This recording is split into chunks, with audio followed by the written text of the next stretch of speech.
Student, तो चलिए, जैसे कि कल आप लोगों को पढ़ाया गया था एडवर्ब।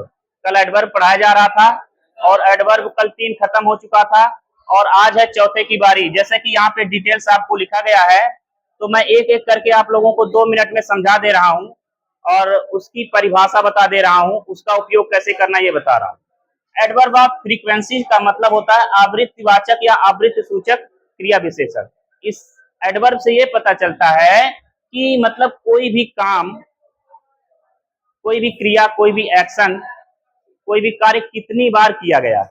जैसे कि आप लोग कोई भी दैनिक क्रिया करते हैं तो वहां पे वो काम कितनी बार किया जाता है, जैसे कि 1 बार, 2 बार, 3 बार, 4 बार, बार बार, कभी कभी या कभी नहीं, है ना, इस प्रकार से होता है। तो वह किस कैटेगरी में आता है? एडवर्ब ऑफ फ्रीक्वेंसी में आता है।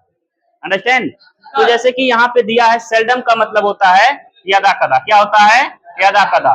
यानी कि यदा कदा का मतलब होता है कभी कभार, है ना। जैसे कि आजकल दिन में कभी कभार बारिश आ जा रही है, वो डेली मानसून वाला सत्र चल नहीं रहा है ना। तो इस तरह से थर्डली यानी तीसरी बार, उसके बाद ऑलवेज मतलब हमेशा, नेवर मतलब कभी नहीं, ऑफन मतलब प्रायः। प्रायः का मतलब ये होता है कि दिन में प्रायः एक बार बारिश आ जाती है।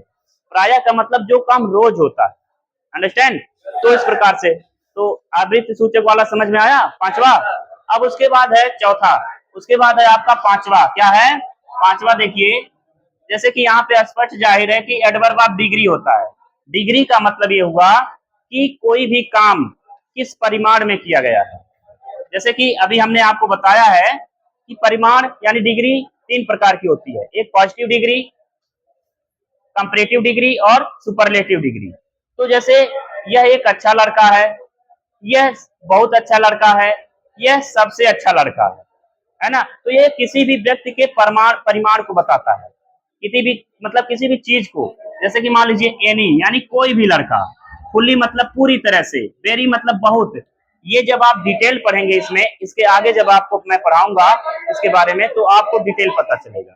तो इसका जो मतलब एग्जाम्पल है आपको यहाँ पे लिख दिया गया है। मच मतलब अधिक होता है, वेरी मतलब बहुत होता है, मोर मतलब ज्यादा होता है, क्वाइट मतलब बिल्कुल होता है। जैसे कि मान लीजिए आपको कोई गर्म पानी करके दिया, तो आप क्या कहेंगे? यह पानी बिल्कुल गर्म है। बिल्कुल गर्म है कि आप उसे पी नहीं सकते, यानी इसका इस वर्ड का प्रयोग किए आप, यानी क्वाइट का प्रयोग हो गया वहां पे। तो यहाँ एनी मतलब कोई, एनी मतलब क्या होता है? कोई। ऑलमोस्ट का मतलब होता है लगभग। जैसे लगभग बच्चों ने होमवर्क पूरा किया था। क्या किया था? होमवर्क पूरा किया था। इस प्रकार से अब देखिए अगला एग्जांपल है, यू प्लेड वेल।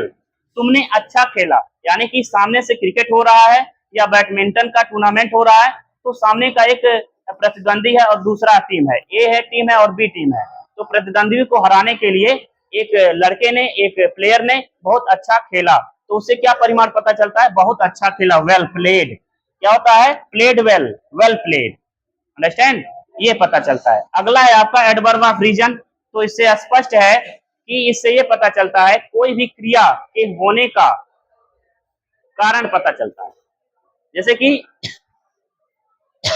अभी आपको बताया गया है, जैसे बारिश क्यों होती है तो उसका एक कारण है, सूर्य क्यों निकलता है उसका एक कारण है, अंधेरा क्यों होता है उसका एक कारण है, बच्चे क्यों पढ़ाई करते हैं उसका एक कारण है, लोग कमाई क्यों करते हैं उसका एक कारण है, रोज सोते क्यों है उसका एक कारण है, रोज जगते क्यों है उसका एक कारण है। यानी कि कोई भी काम होने का कारण का पता चलता है।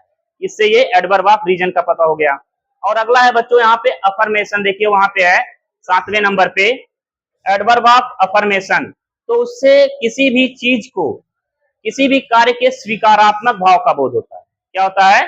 स्वीकारात्मक। यानी कि कोई भी काम आप कर दिए और उसे आप स्वीकार कर लिए निश्चित रूप से। जैसे कि वहां दिया है yes, sure, certainly, certain, surely, truly, definitely, it is. जैसे कि डिफिनिटली आज ये लोग मार खाएंगे, यानी निश्चित रूप से आज वो मार खाएंगे, निश्चित रूप से तुम सफल होगे, है ना। जैसे कि अभी कोई भी जवाब दिया, मे आई कम इन सर, तो मैं बोलूंगा यस कम इन, तो मैं स्वीकार करके बोलूंगा हाँ आप आ सकते हैं। तो वो हो गया आपका एडवर्ब ऑफ अफर्मेशन। अंडरस्टैंड?